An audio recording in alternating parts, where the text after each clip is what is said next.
YSR party తరఫున కీలక రాజకీయ వ్యాఖ్యలు చేసే మాజీ మంత్రి పేరుని నాని ఈరోజు బీజేపీ అంటే బాబు జనతా పార్టీగా మారిపోయింది ఆంధ్రప్రదేశ్లో ఒక వ్యాఖ్య చేశారు. ఆ పార్టీ రాష్ట్ర అధ్యక్షురాలు దగ్గుబాటి పురంధేశ్వరి 22 మంది ఐపీఎస్ అధికారుల మీద ఎన్నికల ప్రధానాధికారి ముఖేష్ కుమార్ మీనాకు ఫిర్యాదు చేయడం, ఒక ఆరోపణల పత్రం సమర్పించడం పైన స్పందిస్తూ పేర్ని నాని ఈ మాట అన్నారు. సహజంగా అధికార పార్టీ కాబట్టి వాటిని ఆయన ఖండించారు. నిరాధారమైనవి. పురంధేశ్వరి చంద్రబాబు సంతోషం కోసం ఇలాంటి ఆరోపణలు చేస్తున్నారని ఆయన ఎదురుదాడి చేశారు. సరే, ఇప్పటికే కలెక్టర్లను అలాగే 5 ఎస్పీలను ఒక ఐజీ ర్యాంక్ అధికారిని కూడా బదిలీ చేసింది ఎన్నికల సంఘం. వాళ్ళ స్థానంలో కొత్త వాళ్ళని నియమించే ప్రక్రియ కూడా జరుగుతుంది. ఇలాంటి సమయంలో మరొక 22 మంది మీద పురంధేశ్వరి ఆరోపణలు చేశారు. మరి వీటికి ఎలాంటి స్పందన ఉంటుందో మనం చూడాలి. ఆ సంగతి అట్లా ఉంచితే పేర్ని నాని బీజేపీని బాబు జనతా పార్టీ అనటం కొత్త పరిణామం. ఇప్పటి వరకు చాలా రాజకీయ పార్టీలు, కొంతమంది మాలాంటి వ్యాఖ్యాతలు కూడా బీజేపీ అంటే బాబు, జగన్, పవన్ ఆంధ్రప్రదేశ్లో, ఎందుకంటే 3 ప్రాంతీయ పార్టీలు కూడా బీజేపీకి అనుకూలంగానే ఉన్నాయి కాబట్టి, మోస్తున్నాయి కాబట్టి ఇలా అంటుండేవాళ్ళు. ఇప్పుడు హఠాత్తుగా పేరుని బాబు జనతా పార్టీ అన్నారు. దీంట్లో రాజకీయంగా గుర్తించాల్సింది బీజేపీ మీద వైసీపీ తీవ్రమైనటువంటి విమర్శ లేకపోతే ఎదురుదాడి చేయటం. రెండవది, బాబు ప్రయోజనాలకు అనుగుణంగా రాష్ట్రంలో బీజేపీ పనిచేస్తుందని ఆరోపించటం. పేర్ని నాని కానీ వైసీపీకి సంబంధించిన ఇతర నాయకులు కానీ చాలా జాగ్రత్తగా పురంధేశ్వరిని మాత్రమే అంటున్నప్పటికీ, పురంధేశ్వరి లాంటి వాళ్ళని అంటున్నప్పటికీ, ఆమె ఆ పార్టీ రాష్ట్ర అధ్యక్షురాలు అయినప్పుడు సహజంగా బీజేపీ నాయకత్వానికి కూడా ఇది వర్తిస్తుంది. ఇక్కడ చంద్రబాబు నాయుడు పేరు అన్నిసార్లు ముందుకు తెస్తున్నప్పుడు దీని వెనక కూడా రాజకీయం ఏంటి? చంద్రబాబు నాయుడు బీజేపీతో ఎందుకు పొత్తు పెట్టుకున్నాడు? రాష్ట్రంలో 100 కన్నా తక్కువ ఓట్లు వచ్చినటువంటి పార్టీ వాళ్ళ ప్రయోజనం ఏంటి అనే ప్రశ్న చాలాసార్లు ఎదురైంది. అలాగే ఆయన అరెస్ట్ చేయడం అని కూడా బీజేపీ ఉంది. అలాంటి బీజేపీని ఎందుకు నమ్ముతున్నారని కూడా చాలామంది ప్రశ్నించాము. దానికి తెలుగుదేశం అధికారికంగా కాకపోయినా అనధికారికంగా వాళ్ళందరూ ఒకటే చెప్తూ వచ్చారు. ఎన్నికల క్రమంలో ఎన్నికలను సక్రమంగా జరిపించుకోవడానికి, అలాగే మొత్తం యంత్రాంగం వైసీపీ చేతుల్లో ఉండకుండా చూడాలి అంటే బీజేపీతో చేతులు కలపడం తప్ప వేరే అవకాశం లేదు. ఆ విధంగా మాత్రమే మేము ఎన్నికల ప్రక్రియను ప్రభావం చూపించగలము, లేకపోతే పూర్తిగా వాళ్ళ మాట చెల్లుతుందని చెప్తూ వచ్చారు. ఇప్పుడు చాలా వేగంగా జరుగుతున్న పరిణామాలు, పురంధేశ్వరి కూడా సరిగ్గా పత్రం సమర్పించడం, ఆరోపణల పత్రం, దాని మీద వైసీపీ చేస్తున్న ఎదురుదాడి చూస్తే అలాంటి ఒక మార్పు నిజంగా మొదలైందా?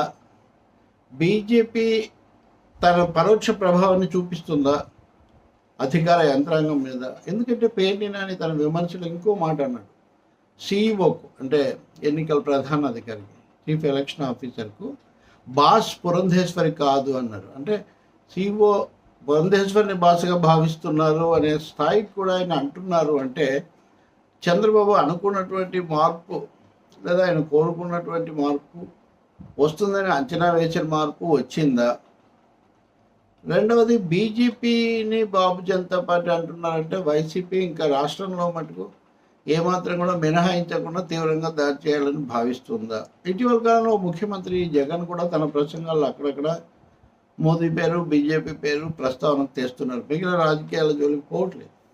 పేర్ని నానికి కూడా ఇక్కడ పురంధేశ్వరి తన మరిది పార్టీ అని, లేకపోతే టికెట్లు వచ్చిన వాళ్ళు కూడా అటు ఇటు బదలాయించబడ్డారు, వాళ్ళకే టికెట్లు ఇచ్చారు, ఈ పద్ధతిలో కూడా ఆయన ఆరోపణ చేశారు. అంటే వైసీపీ రాజకీయంగా బీజేపీ మీద, మోదీ నాయకత్వం మీద కాకుండా పురంధేశ్వరిని కేంద్ర బిందువుగా చేసుకొని తెలుగుదేశం మీద, లేకపోతే మనం రాజకీయ భాషలో చెప్పుకున్నట్టుగా ఒకరి భుజం మీద తుపాకీ పెట్టి ఇంకొకరిని కాల్చటం అన్న పని చేస్తున్నట్టు మనకు స్పష్టమవుతుంది. కానీ రాజకీయమైన పొందికల్లో, రాజకీయమైనటువంటి అవగాహనల్లో పొలిటికల్ ఈక్వేషన్స్లో మటుకు మార్పు వస్తున్నదేమో, దానికి ఇది మొదలేమో అనే ఒక ప్రశ్న మటుకు తప్పకుండా ఎదురవుతుంది. మూడోది, ఇంకా బీజేపీని ఏమాత్రం విమర్శించకుండా వెల్లంపల్లి శ్రీనివాస్ లాంటి వాళ్ళు, లేకపోతే ఇంకొంతమంది అప్పుడప్పుడు విమర్శించిన నాయకత్వంగా వాళ్ళు ఎప్పుడు బీజేపీని పెద్దగా అనలేదు.